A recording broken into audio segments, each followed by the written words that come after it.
Romanos capítulo 11. O futuro de Israel. Digo, pois, porventura rejeitou Deus o seu povo? De modo nenhum, porque também eu sou israelita da descendência de Abraão, da tribo de Benjamim. Deus não rejeitou o seu povo que antes conheceu.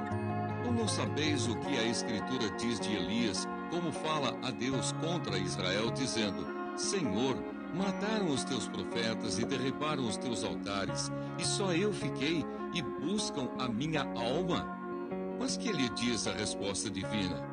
Reservei para mim 7.000 varões que não dobraram os joelhos diante de Baal. Assim, pois, também agora, neste tempo, ficou um resto, segundo a eleição da graça. Mas, se é por graça, já não é pelas obras. De outra maneira, a graça já não é graça. Pois que, o que Israel buscava não o alcançou, mas os eleitos o alcançaram e os outros foram endurecidos. Como está escrito, Deus lhes deu o espírito de profundo sono, olhos para não verem e ouvidos para não ouvirem, até ao dia de hoje. E Davi diz: torne-se-lhes a sua mesa em laço e em armadilha, e em tropeço por sua retribuição. Escureçam-se-lhes os olhos para não verem, e encurvem-se-lhes continuamente as costas. Digo, pois, porventura tropeçaram para que caíssem? De modo nenhum, mas pela sua queda veio a salvação aos gentios, para os incitar à emulação.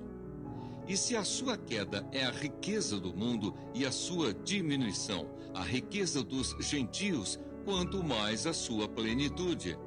Porque convosco falo, gentios, que enquanto for apóstolo dos gentios, glorificarei o meu ministério, para ver se de alguma maneira posso incitar à emulação os da minha carne e salvar alguns deles. Porque se a sua rejeição é a reconciliação do mundo, qual será a sua admissão, senão a vida dentre os mortos? E se as primícias são santas, também a massa o é. Se a raiz é santa, também os ramos o são. E se alguns dos ramos foram quebrados, e tu, sendo zambujeiro, fosse enxertado em lugar deles, e feito participante da raiz e da seiva da oliveira, não te glories contra os ramos. E se contra eles te gloriares, não és tu que sustentas a raiz, mas a raiz a ti. Dirás, pois, os ramos foram quebrados para que eu fosse enxertado. Está bem, pela sua incredulidade foram quebrados, e tu estás em pé pela fé. Então não te ensoberbeças, mas teme. Porque se Deus não poupou os ramos naturais, teme que te não poupe a ti também. Considera, pois, a bondade e a severidade de Deus para com os que caíram. Severidade, mas para contigo a benignidade de Deus, se permaneceres na sua benignidade. De outra maneira, também tu serás cortado. E também eles, se não permanecerem na incredulidade, serão enxertados, porque poderoso é Deus para os tornar a enxertar.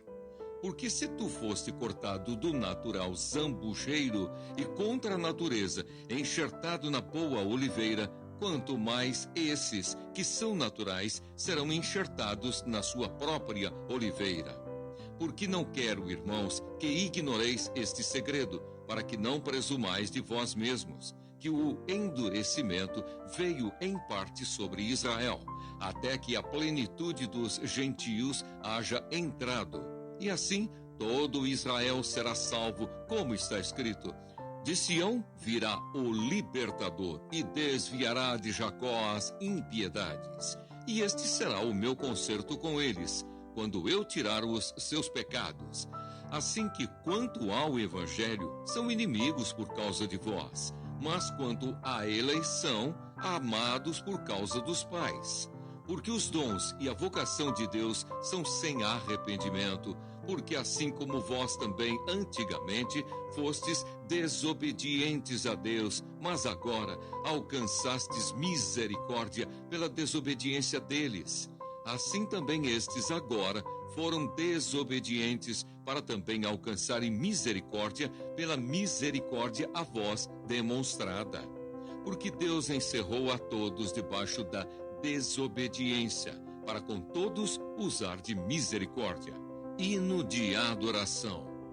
Ó profundidade das riquezas, tanto da sabedoria como da ciência de Deus! Quão insondáveis são os seus juízos, e quão inescrutáveis os seus caminhos! Porque quem compreendeu o intento do Senhor? Ou quem foi seu conselheiro? Ou quem lhe deu primeiro a ele, para que lhe seja recompensado? Porque dele, e por ele, e para ele são todas as coisas. Glória, pois, a ele eternamente. Amém.